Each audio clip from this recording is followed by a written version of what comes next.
ಎಲ್ರಿಗೂ ನಮಸ್ಕಾರ. ನಮ್ಮ ಕ್ಷೇತ್ರ ಶಿಕ್ಷಣಾಧಿಕಾರಿಗಳ ಪರವಾಗಿ ಹಾಗೂ ನಮ್ಮ ಶಾಲೆಯ ಪರವಾಗಿ ನಾನು ಬಂದಿದ್ದೀನಿ. ಇದೇ ಶಾಲೆಯ ಸರ್ಕಾರಿ ಪ್ರೌಢಶಾಲೆ ಮುಖ್ಯೋಪಾಧ್ಯಾಯನಾಗಿ ಕರ್ತವ್ಯ ನಿರ್ವಹಿಸ್ತಾ ಇದ್ದೀನಿ. ನಮ್ಮ ಶಿಕ್ಷಣ ಇಲಾಖೆಯಿಂದ ತಾಲೂಕಿನ ಎಲ್ಲ ಶಾಲೆಗಳಿಗೂ ಸಕಾಲಕ್ಕೆ ಪಠ್ಯಪುಸ್ತಕ, ಸಮವಸ್ತ್ರ ಎಲ್ಲವನ್ನು ನೀಡಲಾಗಿದೆ. ಅದ್ರ ಜೊತೆಗೆ ಅಕ್ಷರ ದಾಸೋಹ ಕಾರ್ಯಕ್ರಮ ಜಾರಿಯಲ್ಲಿದೆ. ಮೊದಲು ಸೆಪ್ಟೆಂಬರ್ 25ಕ್ಕಿಂತ ಮುಂಚೆ ವಾರದಲ್ಲಿ 2 ದಿನ ಮೊಟ್ಟೆಯನ್ನು ಕೊಡ್ತಾ ಇದ್ರು. ಈಗ PM ಪೋಷಣ ಯೋಜನೆಯಡಿ ವಿಪ್ರೋ ಅಜಿಂ ಪ್ರೇಮ್ಜಿ ಅವರ ಸಹಭಾಗಿತ್ವದಲ್ಲಿ ವಾರದಲ್ಲಿ ಅವರು 4 ದಿನ ಕೊಡ್ತಾರೆ. ನಾವು ಸರ್ಕಾರದಿಂದ 2 ದಿನ ಮೊಟ್ಟೆಯನ್ನು ಕೊಡ್ತಾ ಇದ್ವಿ. ಹೀಗಾಗಿ ವಾರದ 6 ದಿನಗಳಲ್ಲಿ ಮೊಟ್ಟೆಯನ್ನು ವಿತರಣೆ ಮಾಡ್ತಾ ಇದ್ವಿ. ಮೊಟ್ಟೆ ತಿಂದಂತ ಮಕ್ಕಳಿಗೆ ಚಿಕ್ಕಿ ಅಥವಾ ಬಾಳೆಹಣ್ಣು ವಿತರಣೆ ಮಾಡಲಾಗ್ತಾ ಇದೆ. ಅದು ಸ್ವಲ್ಪ ಕಷ್ಟ ಆಗ್ತಾ ಇದೆ ಮೊಟ್ಟೆ ಕೊಡ್ತಾ ಇರೋದು, ಆದ್ರೂ ಕೂಡ ಪ್ರಯತ್ನ ಪಟ್ಟು ನಾವು ಕೊಡ್ತಾ ಇದ್ದೀವಿ. ಇದು ಮತ್ತಿನ್ ಯಾವುದೇ ಅನುದಾನಗಳು ಹೆಚ್ಚಾಗಿ ನಮ್ಮ ಶಿಕ್ಷಣ ಇಲಾಖೆಗೆ ಬರಲ್ಲ. ಹಾಗಾಗಿ ನಾವು ಶಾಲಾ ಕಟ್ಟಡಗಳ ದುರಸ್ತಿ ಆಗಲಿ ಅಥವಾ ಇನ್ಯಾವುದೇ ಹೊಸ ಕಟ್ಟಡಗಳನ್ನಾಗಲಿ ಕೊಡ್ಲಿಕ್ಕೆ ಸಾಧ್ಯ ಆಗ್ತಾ ಇಲ್ಲ. ಇಂಥ ಸಮಸ್ಯೆಗಳಿಗೆ ನಾವು ಸ್ಥಳೀಯ ಜನಪ್ರತಿನಿಧಿಗಳನ್ನೇ ಕೇಳಬೇಕು. ನಾನೀಗಾಗಲೇ ನಮ್ಮ ಶಾಲೆ ಪರವಾಗಿ ಅಧ್ಯಕ್ಷರಲ್ಲಿ ಮನವಿ ಮಾಡ್ಕೊಂಡಿದ್ದೀನಿ, PDO ಅವರಲ್ಲೂ ಮನವಿ ಮಾಡ್ಕೊಂಡಿದ್ದೀನಿ. ನಮ್ಮ ಶಾಲೆಯಲ್ಲಿ 24 ಹೆಣ್ಮಕ್ಳಿದ್ದಾರೆ.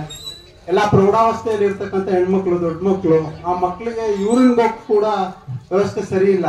ಅಲ್ಲಿ 2 ಯೂನಿಟ್ ಇದೆ. ಆ 2 ಯೂನಿಟ್ ಕೂಡ ಕ್ರಮಬದ್ಧವಾಗಿಲ್ಲ. ಹಳೆ ಕೆಲಸಗಳನ್ನ ಮಾಡ್ಲಿಕ್ಕೆ ಯಾರು ಕರೆದ್ರು ಕೆಲಸದವರು ಕೂಡ ಬರಲ್ಲ. ನಾವು ಪ್ರತ್ಯೇಕವಾದ 2 ಟಾಯ್ಲೆಟ್ ಯೂನಿಟ್ ಇತ್ತು, ಅವಕ್ಕೆ ನಾವು ಈಗ ಸದ್ಯಕ್ಕೆ ಯೂರಿನ್ ಯೂನಿಟ್ ಮಾಡ್ಕೊಂಡಿದ್ವಿ. ಅವನ್ನೇ ಸದ್ಯಕ್ಕೆ ಅದನ್ನು ಕೂಡ ನಾವೇ ರಿಪೇರಿ ಮಾಡಿ, ಮಾಸ್ಕ್ಗಳು ನಾವು ಸೇರ್ಕೊಂಡು ರಿಪೇರಿ ಮಾಡಿ ಮಾಡ್ಕೊಟ್ಟಿದೀವಿ. ದಯವಿಟ್ಟು ಗ್ರಾಮ ಪಂಚಾಯತಿ ಅಧ್ಯಕ್ಷರು, ಸದಸ್ಯರುಗಳು ಮತ್ತು PDO ಸಾಹೇಬರು ಸ್ವಲ್ಪ ಗಮನ ತಗೊಂಡು ನಮ್ಮ ಹೆಣ್ಮಕ್ಳಿಗೆ ಅನುಕೂಲ ಮಾಡ್ಕೊಡ್ಬೇಕು ಅಂತೇಳಿ ನಾನು ಕೇಳ್ಕೊಳ್ತೀನಿ. ಗ್ರಾಮಸ್ಥರು ಎಲ್ಲ ಹಾಸನಾಗ್ರಿ, ಅವರು ನೋಡಿ 4 ವರ್ಷ ಆದ್ಮೇಲೆ ಗ್ರಾಮ ಸಭೆ ಮಾಡ್ತಾ ಇದಾರೆ. ನೀವು ಅಲ್ಲಿ ಕುತ್ಕೊಂಡ್ಬಿಟ್ಟು ನಿಮ್ ಭಾಷಣ ಮಾಡಿದ ಇಲ್ಲಿ ಅಧಿಕಾರಿಗಳು ಮಾಡ್ತಾರೆ ಅಲ್ಲ. PDO ಸಾಹೇಬ್ರೆ, ಈಗ ನಮ್ಮ ಸಾಹೇಬರು ನಮ್ಮ HM ಹೇಳ್ತಾ ಇದಾರೆ, ಹೆಣ್ಮಕ್ಳಿಗೆ ಒಂದು ಶೌಚಾಲಯ ಇಲ್ಲ ಅಂತ ಕೆಲವೊಂದು ಹೇಳಿದ್ದಾರೆ. ಈಗ ಇದ್ರ ಬಗ್ಗೆ 1 ವರ್ಷ ಆಯ್ತು ಗ್ರಾಮ ಸಭೆ ಆಗಿ. ಮಕ್ಕಳ ಗ್ರಾಮ ಸಭೆ ಅಂತ ನಡೆದು 1 ವರ್ಷ ಆಯ್ತು. ಅದನ್ನ ನೀವೇ ಮಾಡ್ಕೊಟ್ಟಿದ್ರಿ. ಅದರಲ್ಲಿ 27 ಬೇಡಿಕೆಗಳಲ್ಲಿ 27 ಬೇಡಿಕೆಗಳಲ್ಲಿ ಈ ಒಂದು ಶೌಚಾಲಯದ ಒಂದು. ಈ 27 ಬೇಡಿಕೆಗಳಲ್ಲಿ ಈ ಆಲ್ರೆಡಿ 1 ವರ್ಷ ಆಗೋದು. ಈ ಮತ್ತೆ ಸರ್ಕಾರ ಮತ್ತೆ ಮಕ್ಕಳ ಗ್ರಾಮ ಸಭೆ ಮಾಡಿ ಅಂತ ಅಲಾಟ್ಮೆಂಟ್ ಮಾಡಿದ್ದೆ. ಇದ್ರಲ್ಲಿ ಎಷ್ಟು ಕೆಲಸ ಮಾಡಿದೀರಾ? ಈಗ ಅವರು ನಮ್ಮ ಮುಖ್ಯೋಪಾಧ್ಯಾಯರು ಕೇಳ್ತಾ ಇದಾರೆ, ಹೆಣ್ಮಕ್ಳಿಗೆ ಈ ತರ ವ್ಯವಸ್ಥೆ ಮಾಡ್ಕೊಡಿ ಅಂತವ. ಇದು ಯಾಕೆ 1 ವರ್ಷದಲ್ಲಿ ಒಂದು ಕೆಲಸ ಎಷ್ಟು ಕೆಲಸ ಮಾಡಿದಾರೆ ಹೇಳಿ. ನಾವು ಪ್ರೈಮರಿ ಸ್ಕೂಲಲ್ಲೂ ಶೌಚಾಲಯ ಇಲ್ಲ ಅಂತ ಹೇಳಿ, ಮತ್ತೆ ಹೈಸ್ಕೂಲಲ್ಲೂ ಇಲ್ಲ ಅಂತ ಹೇಳಿ ನನಗೆ ಮಕ್ಕಳು ಗ್ರಾಮ ಸಭೆಯಲ್ಲಿ ಬಂದಿತ್ತು. ಅದೇ ರೀತಿ ನಾನು 2 ಶಾಲೆಗಳಿಗೆ ಶೌಚಾಲಯ ಸೇರಿಸಿ ಕಳಿಸಿದ್ದೆ. ಈಗ ಪ್ರೈಮರಿ ಸ್ಕೂಲ್ ಶೌಚಾಲಯ ಕಂಪ್ಲೀಟ್ ಆಗಿದೆ.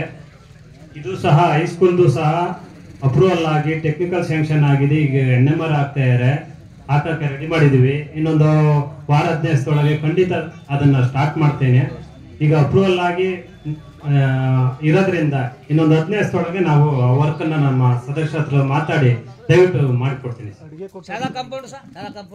ಶಾಲಾ ಕಾಂಪೌಂಡು ಮೆಟೀರಿಯಲ್ ವರ್ಕ್ ಜಾಸ್ತಿ ಇದೆ. ಅದು 1,80,000 ಮೆಟೀರಿಯಲ್ ಬರುತ್ತೆ, 20,20,000 ಇದು ಬರ್ತದೆ. ಅದು ಹೆಚ್ಚು ಕಡಿಮೆ ನಮಗೆ 50 ರಿಂದ 60 ಲಕ್ಷ ಬೇಕಾಗ್ತದೆ ಸುತ್ತ ಬೇಕು ಅಂದ್ರೆ. ಅದನ್ನ ಅಷ್ಟೊಂದು ಮೆಟೀರಿಯಲ್ ನಮ್ಮಲ್ಲಿ ವರ್ಕ್ ಆಗಿಲ್ಲ. ಅಂದ್ರೆ ಕೆರೆ ಉಳೆತ್ತದು, ಉದಿಬೋದು, ಇವನ್ನೆಲ್ಲ ಹೆಚ್ಚೆಚ್ಚಾಗಿ ಮಾಡ್ಕೊಂಡ್ರೆ ಆ ವರ್ಕ್ನ ನಾವು ತಗೊಬಹುದು. ಅದಕ್ಕೆ ನಾನು ಆದ್ರೂ 12 ಲಕ್ಷ ಕಳಿಸ್ಕೊಟ್ಟಿದ್ದೀನಿ ಆಕ್ಷನ್ ಪ್ಲಾನ್ ಅಪ್ರೂವಲ್ಗೆ. ಅದಾದ ಕೂಡಲೇ ಅದಕ್ಕೆ ಇಂಪ್ಲಿಮೆಂಟ್ ಮಾಡ್ಕೊಡ್ತೀನಿ. ಖಂಡಿತ ಸರ್, ಈ ಸತಿ ಸೇರಿಸ್ಕೊಂತೀನಿ. ಬಂದಿದೆ ವಾರ್ಡ್ ಸಭೆಲೆ, ಈ ಸತಿಗೆ ಮಾಡ್ಕೊಂತೀನಿ. ಇಲ್ಲಿವರೆಗೂ ಅಲ್ಲ, ನೀವು 27 ಪ್ರಶ್ನೆಗಳ ಮಕ್ಕಳುಗಳು ಕೇಳಿದ್ರು. ಅದ್ರಲ್ಲಿ ಇನ್ನೂ ಒಂದು ಶೌಚಾಲಯನ 1 ವರ್ಷದಿಂದ ಮಾಡಕ್ಕಿಲ್ಲ. ಮಿಕ್ಕಿದ 26 ಪ್ರಶ್ನೆಗಳಿಗೆ ಹೆಂಗೆ ಯಾವಾಗ ಮಾಡೋದು?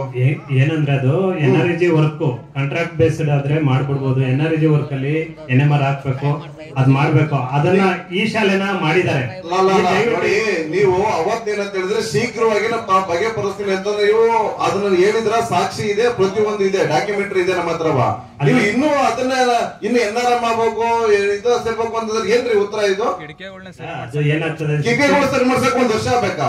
ಆ ಮಕ್ಕಳಿಗೆ ಇದ್ ಮಾಡಿ ಇನ್ನು ಹೆಣ್ಮಕ್ಳು ಶೌಚಾಲಯಕ್ಕೆ ಹೋಗ್ತಲ್ಲ ಅಂತ ಅಂದ್ರೆ ನಾವ್ ಇನ್ನು ಯಾವ ಸ್ಥಿತಿಲಿದ್ವಿ ನಾವು? ಇನ್ನು ಅದು ಈ ಶಿಕ್ಷಣ ಇಲಾಖೆಯಲ್ಲಿ ಬರ್ಬೇಕಾಯ್ತು ಅಮೌಂಟು ಬಂದಿರಲಿಲ್ಲ, ಮೊನ್ನೆ ಬಂದಿದೆ. ಅದು ಕನ್ವರ್ಜೆನ್ಸಿ ಮಾಡ್ತಾ ಇರೋದು, ಅದರಿಂದ ಬಂದ್ಮೇಲೆ ಈಗ ಸ್ಟಾರ್ಟ್ ಮಾಡ್ತಾರೆ. ದಯವಿಟ್ಟು 15 ಮಾಡ್ತಾರೆ. ಅಲ್ಲ ಸರ್, ಬರೀ ಇಲ್ಲಿವರೆಗೂ ಸರ್ಕಾರಿ ಶಾಲೆಗಳದ್ದು ಆಸ್ತಿ ಎಷ್ಟಿದೆ ಅದನ್ನ ಗುರುತು ಮಾಡಿ ಎಲ್ಲೆಲ್ಲಿದೆ ಅಂತ ತಿಳಿಸಿ ಸರ್. ಖಂಡಿತ. ಈಗ ಸರ್ಕಾರಿ ಶಾಲೆದು ನಮ್ಮ ಪಂಚಾಯತಿ ಲಿಮಿಟ್ಸ್ ಅಲ್ಲಿ ಗ್ರಾಮ ಠಾಣದಲ್ಲಿ ಈ ಕೆಂಕೆರೆಯಲ್ಲಿ ಇಲ್ಲ, ಎಲ್ಲವೂ ಸರ್ವೆ ನಂಬರ್ ಅಲ್ಲಿ ಇದೆ. ಅದು ಸರ್ವೆ ನಂಬರ್ ಅಲ್ಲಿ ಇದೆ, ಇದು ಸರ್ವೆ ನಂಬರ್ ಅಲ್ಲಿ ಇದೆ. ಇನ್ನೊಂದು ರಾಜ್ಯಪಾಲರ ಹೆಸರಲ್ಲಿ ಸರ್ಕಾರಿ ಶಾಲೆಗೆ ಮೀಸಲಿದೆ ಸರ್. ಅದು ನನಗೆ ದಾಖಲಾತಿ ಇಲ್ಲ. ರಾಜ್ಯಪಾಲರ ಹೆಸರಿಗೆ ರಿಜಿಸ್ಟರ್ ಆಗಿರೋದು ಬಂದಿಲ್ಲ. ನಾನು ರಿಕ್ವೆಷನ್ ಕೊಟ್ಟಿದ್ದೀನಿ, ಅದರಲ್ಲಿ ಮೆನ್ಷನ್ ಮಾಡಿದ್ದೀನಿ ಆ ಶಾಲೆದು ಸರ್ವೆ ನಂಬರ್. ಅದು ಸರ್ವೆ ನಂಬರ್ ಅಲ್ಲಿ ಇದೆ. ಅದನ್ನ ಅವ್ರು ಪರಿಶೀಲನೆ ಮಾಡಿ ಅವರು ಸಹ ಕಂದಾಯ ಇಲಾಖೆ ವರದಿ ಕೊಟ್ಮೇಲೆ ನಾನು ಖಂಡಿತ ಕೊಡ್ತೇನೆ. ಇಲ್ಲಿವರೆಗೂ ಆಮೇಲೆ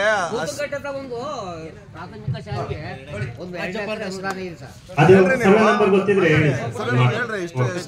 ಇಲ್ಲಿವರೆಗೂ ಶಿಕ್ಷಣ ಇಲಾಖೆ ಬಗ್ಗೆ ಮಾಹಿತಿ ನೀಡಿದಂತ ಚಂದ್ರಪ್ಪ ಸರ್ಗೆ ಧನ್ಯವಾದಗಳನ್ನ ಅರ್ಪಿಸ್ತೇನೆ. ಅಲ್ಲ ನಿಮಿಷ, ಅಲ್ಲಿ ನಮ್ಮ ಹೈಸ್ಕೂಲ್ ಹತ್ರ ಮಕ್ಕಳು ಪ್ರಶ್ನೆ ಕೇಳಿದ್ರು. ಏನಂತ ಕೇಳಿದ್ರು, ಇಲ್ಲಿ ನೈಟ್ ಕೊಂಡಾಡ್ರು ಎಣ್ಣೆ ಡ್ರಿಂಕ್ಸ್ ಎಲ್ಲ ಮಾಡ್ತಾರೆ, ಬರ್ತ್ಡೇ ಪಾರ್ಟಿ ಒಳಗೆ ಸ್ಕೂಲ್ ಒಳಗೆ ಮಾಡ್ತಾ ಇದಾರೆ. ನಮ್ಮ ಹೆಡ್ ಮಾಸ್ಟರ್ ನಮಗೆ ತೋರಿಸ್ಬಿಟ್ಟು ನೋಡಿ, ಇವ್ರು ರಾತ್ರಿ ಎಣ್ಣೆ ಕುಡಿತಾರೆ, ಬೆಳಿಗ್ಗೆ ಬಂದು ಮಕ್ಕಳ ಬಾಟ್ಲು ಬಾಚ್ಬೇಕು. ಇದನ್ನ ತೋರಿಸ್ಬೇಕು ಅಂತಂದ್ರೆ ನೀವು ಅಲ್ಲಿ CC ಕ್ಯಾಮ್ರಾ ಫಿಟ್ ಮಾಡಿಕೊಡಿ ಅಂತ ಮಕ್ಳುಗಳು ಪ್ರಶ್ನೆ ಕೇಳಿದ್ರು. ಇದ್ರ ಬಗ್ಗೆ ಏನ್ ಕ್ರಮ ತಗೊಂಡಿದ್ದೀರಾ ನೀವು? ಅದು ನನಗೆ ನನ್ನ ಇಲಾಖೆಗೆ ಸಂಬಂಧಪಡೋದಲ್ಲ. ಅವರು ಶಿಕ್ಷಣ ಇಲಾಖೆಗೆ ಸಂಬಂಧಪಟ್ಟ ಮಾಹಿತಿ BO ಹತ್ರ ಅಪ್ರೂವಲ್ ತಗೊಂಡು ಅವ್ರು ಮಾಡಿಸ್ಕೊಳ್ಳಿ. ಅಲ್ಲ, ನೀವು ನಾನು ಎಲ್ಲರ ಹತ್ರ ಚರ್ಚೆ ಮಾಡಿ ಹೇಳಿದ್ರಿ. ನಾನು ಹೇಳಿದ್ದೀನಿ ಅವರಿಗೆ, CC ಕ್ಯಾಮ್ರಾ ಅವ್ರ ಇಲಾಖೆಯ ಕಾರ್ಯಕ್ರಮ, ಶೌಚಾಲಯ ನನಗೆ ಬರ್ತದೆ, ನಾನು ಅದಕ್ಕೆ ಕ್ರಮ ತಗೊಂಡಿದ್ದೀನಿ. ದಯವಿಟ್ಟು ಇನ್ನೊಂದು 2 ಇಲಾಖೆ ಇದ್ದಾರೆ ಮಾತಾಡ್ತಾರೆ, ದಯವಿಟ್ಟು ಸಹಕರಿಸ್ಬೇಕು ಅಂತ ಕೋರ್ತಾ ಈಗ